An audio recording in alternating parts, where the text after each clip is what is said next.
Hello everyone, welcome to the new video from Study Buzz और मैं हूं अनुभव गुप्ता। तो यार, अगर आप एमबीए की प्रिपरेशन कर रहे हो, चाहे कैट एग्जाम है, जैट है, एनमैट है, सी मैट है, स्नैप है, या जिस भी एग्जाम के लिए आप प्रिपेयर कर रहे हो, तो उसके लिए कुछ बहुत इंपॉर्टेंट चीजें हैं जो आपको अपने माइंड में रखनी है और इनको बिल्कुल भी नहीं करना। हर साल हम देखते हैं कि बच्चे ऐसी ब्लंडर मिस्टेक्स कर देते हैं जिसकी वजह से बहुत ज्यादा उनको बाद में रिग्रेट होता है कि यार हमें ऐसा नहीं करना चाहिए था। तो आज की वीडियो के अंदर मैं आपको कुछ बहुत इंपॉर्टेंट चीजें बता रहा हूं कि यार जो आपको बिल्कुल नहीं करनी है, ताकि आप एक्चुअली अपने किसी भी लॉस से बच सको और आपकी प्रिपरेशन और बेटर हो सके। तो प्लीज वीडियो को एंड तक जरूर देखिएगा। चलिए शुरू करते हैं। इससे पहले फ्रेंड्स हम स्टार्ट करें, I would request you please channel को सब्सक्राइब करके बेल आइकन जरूर प्रेस कर देना ताकि सारी इंपॉर्टेंट की वीडियोस की नोटिफिकेशन आपको मिलती रहे। एंड प्लीज हमारे साथ इंस्टाग्राम पे जरूर कनेक्ट हो जाना। हमारा इंस्टाग्राम हैंडल है studybuzz_education। इसके ऊपर हम डेली बेसिस पे बहुत इंपॉर्टेंट कंटेंट पोस्ट करते हैं। इसके अलावा फ्रेंड्स, अगर आप स्टडी बस के पेनड्राइव कोर्स में एनरोल करना चाहते हो तो हमारी वेबसाइट है www.studybus.co.in।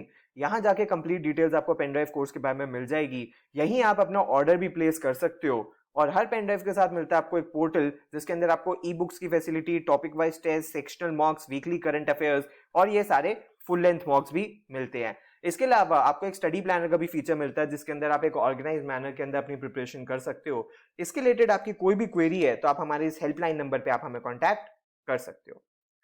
अगर फ्रेंड्स हम बात करें एमबीए प्रिपरेशन की या किसी भी एग्जाम की प्रिपरेशन की, अगर कोई भी एग्जाम आपको निकालना है तो उसके लिए सबसे पहले और सबसे इंपॉर्टेंट चीज ये है कि आप ऑर्गेनाइज्ड मैनर के अंदर मेहनत करो।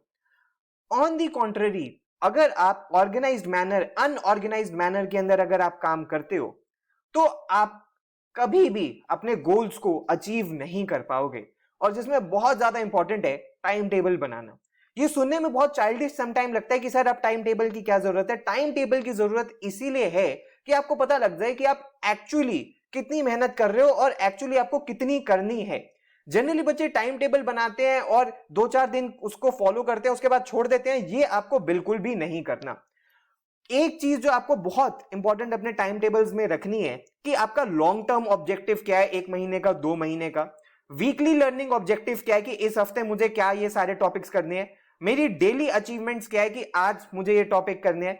टाइम फॉर रिलैक्सेशन बहुत ज्यादा जरूरी है कि भाई जब मैं पढ़ के थक जाऊं तो अपने माइंड को रिफ्रेश कैसे करूं। एंड फाइनली जब मुझे रिवीजन करनी होगी तो उसको मुझे कब करना है।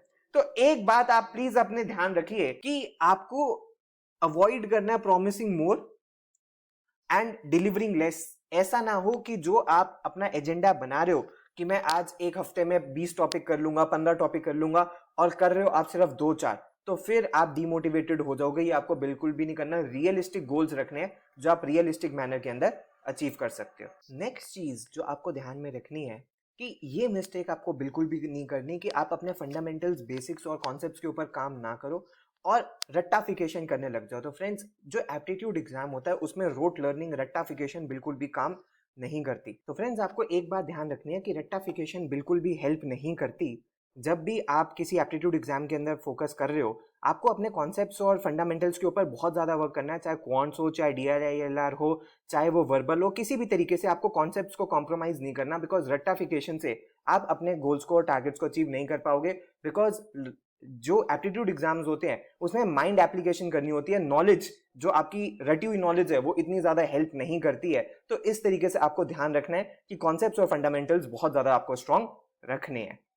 इसके अलावा फ्रेंड्स, अगर किसी भी तरीके की प्रिपरेशन में इनकंसिस्टेंसी रहेगी कि आज कर रहा हूं, 2-4 दिन में बहुत मेहनत कर रहा हूं, फिर 2-4 दिन का गैप आ गया, फिर मेहनत कर रहा हूं, फिर गैप आ गया, फिर लंबा गैप आ गया, किसी भी तरीके की इनकंसिस्टेंसी रहेगी तो वो हमारे लिए प्रॉब्लमैटिक हो जाएगी और वो आपकी प्रिपरेशन बहुत अच्छी नहीं हो पाएगी। तो अगर आप जो भी कर रहे हो, जितना भी पढ़ रहे हो, वो रेगुलरली पढ़ना है। किसी भी तरीके से यार गैप नहीं बीच में डालना। बिकॉज एक बार जब गैप बिल्ड होना शुरू हो जाता है तो पेंडेंसी बढ़नी शुरू हो जाती है और फिर उसकी वजह से हर तरीके की स्ट्रेस और प्रॉब्लम में बच्चे आ जाते हैं कि यार अब क्या करें, अब तो काम खत्म नहीं हो रहा।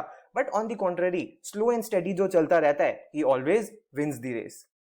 उसके बाद एक जो बहुत बड़ी मिस्टेक बच्चे करते हैं, वो कुछ सेक्शंस के ऊपर बहुत ज्यादा मेहनत करते हैं और बाकी के सेक्शंस को कॉम्प्रोमाइज कर देते हैं। फॉर एग्जांपल, क्वांट पे तो बहुत ज्यादा मेहनत करेंगे बट डीआईएलआर या वीआरसी के ऊपर उसको छोड़ देंगे कि यार इसको बाद में कर लेंगे। आपको ये बात ध्यान रखनी है कि हर सेक्शन ऑलमोस्ट सेम वेटेज का है, सिर्फ और सिर्फ क्वांट को अच्छा करके पेपर नहीं निकलेगा, सिर्फ और सिर्फ DILR को अच्छा करके पेपर नहीं निकलेगा, तीनों के ऊपर मेहनत करनी है, क्योंकि जब तीनों अच्छे होंगे तो ही पेपर अच्छा होगा। तो इसके लिए आप एक स्ट्रैटेजी फॉलो कर सकते हो 2-1-1 की, कि 2 घंटे अगर आप क्वांट कर रहे हो तो 1 घंटा आप DILR करो और 1 घंटा VARC भी करो। इस तरीके से अगर आप टाइम डिवाइड करके चलोगे तो डेफिनेटली आपके सारे के सारे सेक्शंस साइड बाय साइड चलेंगे। ऐसा नहीं होगा कि एक सेक्शन बहुत अच्छा हो गया और बाकी के सेक्शंस कॉम्प्रोमाइज हो गए। नेक्स्ट, जो बच्चे बहुत ज्यादा जल्दी जल्दी फील करते हैं वो है डिमोटिवेशन। जब वो शुरू करते हैं बहुत ज्यादा एक्साइटेड होते हैं, बहुत ज्यादा मोटिवेटेड होते हैं, बट जब काम का प्रेशर बढ़ने लग जाता है, जब टेस्ट का प्रेशर बढ़ने लग जाता है और जब उनको एक्चुअल उनके रिजल्ट नहीं मिल रहे होते तो वो डिमोटिवेट हो जाते हैं। आपको ये बात ध्यान में रखना है कि जितना ज्यादा आप डिमोटिवेट होगे उतना आपकी जो एफिशिएंसी है वो कम होती चली जाएगी, उतने आपके लर्निंग आवर्स कम होते चले जाएंगे। तो आपको ये बात ध्यान रखनी है कि भाई जब तक मैं अपने 20-25 फुल लेंथ मॉक्स नहीं दे देता तब तक मैं किसी कंक्लूजन के ऊपर नहीं पहुंचूंगा कि यार कि मैं पेपर निकाल पाऊंगा या नहीं निकाल पाऊंगा। किसी भी तरीके से मैं डीमोटिवेटेड नहीं होऊंगा, आसपास की मैं नेगेटिव न्यूज को अपने ऊपर हावी नहीं होने दूंगा और किसी भी तरीके से मैं लोगों को अपने आप को ये फील नहीं कराने दूंगा कि I can not do it, because I can and I will. अगर हम ये एटीट्यूड रखेंगे तो डेफिनेटली हम बहुत अच्छे मैनर के अंदर अपनी प्रिपरेशन कर पाएंगे। नेक्स्ट, जो बहुत बड़ी प्रॉब्लम है कि बच्चे बीच में क्विट कर देते हैं। जब उनको डिमोटिवेटेड हो जाते हैं, उनको लगता है कि यार अब मुझसे नहीं हो पाएगा, अब मैं छोड़ देता हूं, अब मैं कुछ और कर लेता हूं। आपको इस फेज के अंदर, इस स्टेज के अंदर बिल्कुल भी नहीं फंसना है, क्योंकि एक बार जिसने क्विट कर दिया वो कभी भी अपने गोल को अचीव नहीं कर पाता और वो हमेशा उसको ये लगता है कि यार काश मैं और मेहनत कर लेता, काश मैं उस टाइम पे कर लेता। तो आपको ये रिग्रेट नहीं होना चाहिए कि यार मैंने बीच में छोड़ दिया। आप मेहनत कीजिए, अल्टीमेटली जो रिजल्ट होगा उसको तो कोई चेंज नहीं कर सकता, but you should never quit in between. You should give your best कि भाई मैं अपनी पूरी मेहनत कर दूंगा, उसके बाद जो भी रिजल्ट होगा वो देखा जाएगा। And last but not the least, एक जो बहुत बड़ा ब्लंडर बच्चे करते हैं वो है रिवीजन स्किप करने का, बिकॉज वो कॉन्सेप्ट्स के ऊपर इतना फोकस करते रहते हैं एंड तक कि भाई मैं कॉन्सेप्ट्स कर लूं कि वो भूल जाते हैं कि भाई रिवीजन भी तो करनी है। तो आपको इस तरीके से अपना शेड्यूल बनाना है कि आप रिवीजन भी साइड बाय साइड कर सको और एंड में आपके ऊपर अननेसेसरी बर्डन ना पड़ जाए कि भाई अभी तो मेरा कॉन्सेप्ट ही नहीं खत्म हुए, मैं रिवीजन कब करूं। बिकॉज कोई भी एग्जाम हो उसके लिए रिवीजन मैंडेटरी होती है। जब तक रिवीजन नहीं होगी तब तक आपकी जो कॉन्फिडेंस बिल्डिंग है वो नहीं होगी।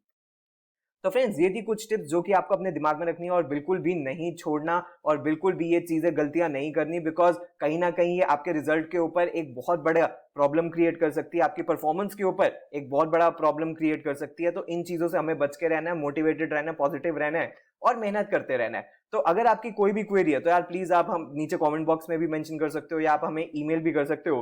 प्लीज हमारे साथ इंस्टाग्राम पे जरूर कनेक्ट हो जाना। और अगर आपको पेन ड्राइव कोर्स में या किसी और कोर्स में एनरोल करना है तो ये हमारी वेबसाइट है www.studybuzz.co.in। यहाँ जाके कंप्लीट डिटेल्स आपको मिल जाएंगी। So thanks a lot friends, all the best, God bless you.